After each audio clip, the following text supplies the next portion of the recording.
right, guys, I wanted to talk to you about this so-called gun show loophole. It's just a myth. It doesn't exist. And the left uses things like this and terms to try to scare people into them getting what they want, which is full control, and to be under control of all the arms, and to be in control of all the citizens of the U.S. with them having no way to ever fight back. That's all the ultimate goal is of this administration and of the far left. There is some different states where you can't even do this, but we'll talk about that in a little bit. Okay, let me tell you what it is like to go to a gun show here in Ohio with this state's laws and what you can do and what you can't do. So in this state, when you go to a gun show, 95% or more is gun dealers and gun stores in the gun show, which means that different stores send employees to set up tables with their items, and people go to the gun show. So you have all this different collaboration of gun stores represented with so many different items that you can see all at one time and pick from. And plus, all these different gun stores are coming from different areas, and they're traveling probably out of range of where you are, and they're all coming to one central location, so it's really nice to go there. Now, any of these firearms that you buy, they got tables and chairs for you to sit at for when you fill out your ATF Form 4473 and you go through a federal background check. You know, the one that Hunter Biden lied on. Anyway, now when you're in this gun show and you're looking around at these different gun booth setups, and most of them will have like a sign with the name of the gun store, and you know, there's no negotiating price. Basically, it is what it says that it is.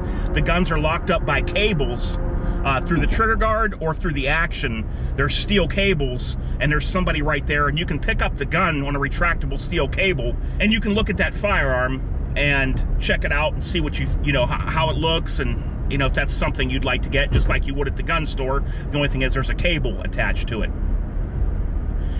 Now, if a private citizen comes in there, like for instance, last one I was at, there was a man that came in there with a shotgun, and there's a police officer at the front desk, and there's a person there you give a ticket to. When he walked in with the shotgun, the police officer checks the shotgun to make sure it's not loaded, and then they put a plastic zip tie through the action with the action open so that everyone knows that it's cleared and open. And he had a sling on where he had it slung over his back with the barrel pointed at the ceiling. Now, in the barrel of this shotgun that was pointing toward the ceiling, he had a small stick in there with a little white sign on top that rested on the barrel. It said Winchester such and such model, $300. Now, he can walk around that gun show with that thing zip tied, and another private person that's in this state can purchase that off of him in the gun show. Now, any of the guns, though, you look at in there, any of the tables where the gun stores are, you have to fill out the Form 4473 from the ATF, and you have to go through a background check. Now, just like my SIG P365, a couple of weeks ago, you guys know I got that one. I purchased that from my cousin, a relative of mine.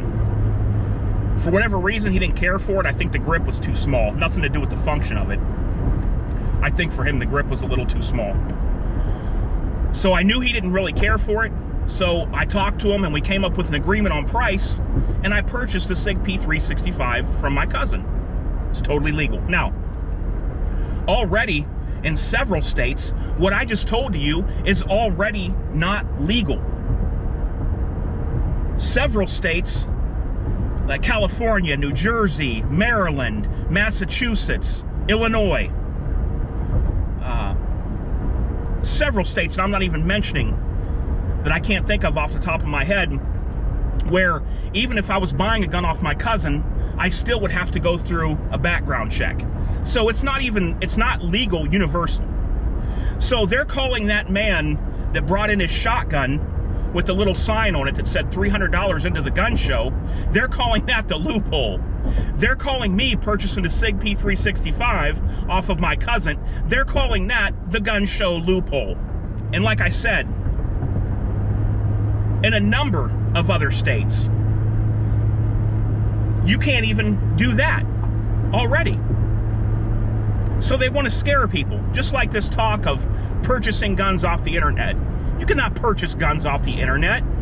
You can order a gun, and when that store's company receives your FFL's information and his federal firearms license, they can ship a firearm to your gun dealer and your gun store, and then when you go to your gun store, you fill out the Form 4473, pay a fee, and then you take that firearm home. You can't buy guns off the internet. This is just language to stir up people who don't know anything about guns, and the most anti-gun people are the ones that know the least about firearms. So when they say things like ghost guns, that makes people scared, right? Ghost, using these terms. A ghost gun is nothing more than a block of aluminum that if you have a drill press and tools and the skills and the knowledge, you can mill it out to accept a trigger and to form into a firearm if you have the skills to make it right.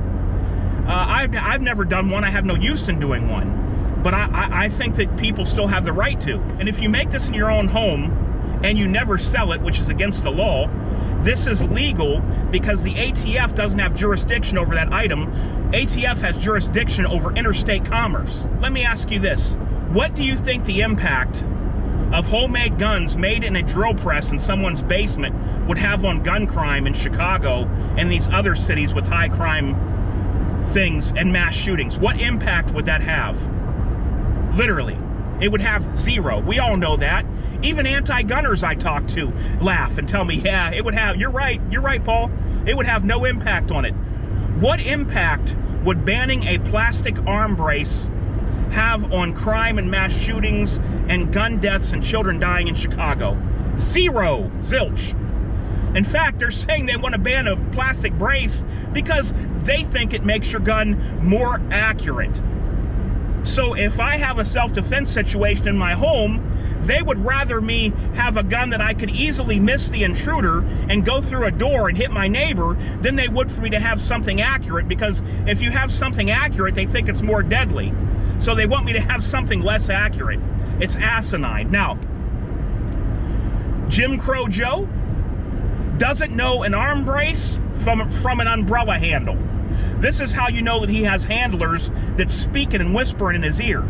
He wouldn't know what an arm brace was if you smacked him in the head with it. So you know that there's somebody that's feeding him this false information about what they don't want. And it's to appease his far left-wing base. The Democratic Party, Jim Crow Joe, and the left-wing media has done more damage to this country than any AR-15, any arm brace, or ghost gun could ever think of doing. He doesn't want to anger and upset them, so he's trying to do these little meaningless nothings that people that don't know anything about guns will think that it's doing something when it's actually not. Like I said, the people that argue with me the most about gun control and gun rights are the people that know the least about guns, don't even know what an arm brace is, don't know what select fire, fully auto, and semi-automatic is. They know none of this. It's the equivalent of taking a guy off the street, putting him in the cockpit of a Boeing 747 and saying, now you tell us what controls you think we need in here and what's irrelevant, and we're going to redesign this airplane's cockpit based on this guy we pulled off the street in New York City that's never been in the cockpit of a plane. We're going to let him determine what these pilots need and what they don't need. That's the equivalent of these people that know nothing about guns, never even held an AR-15, and them talking about it and telling us what we should do. That's the equivalent of what that's like. Now, the reason that there is no way to enforce a, quote, gun show loophole law in Ohio is because there is no gun registration in Ohio. So let me break this down and explain it to you for those that are in more restrictive states. When you purchase a firearm here, whether it's from a gun store, whether it's from a private owner, there is no registration of that firearm. If there's a gun used in a crime and the FBI and law enforcement want to track that firearm and the ATF, they would take the serial number off the firearm, they would go to the manufacturer. The gun manufacturer would give them the info of what gun distributor they sent that firearm to. Then that gun distributor would have a record of what store he sent that firearm to. And then the store would have a record of who they sold that firearm to. That's how it's done if there's no registry in your state.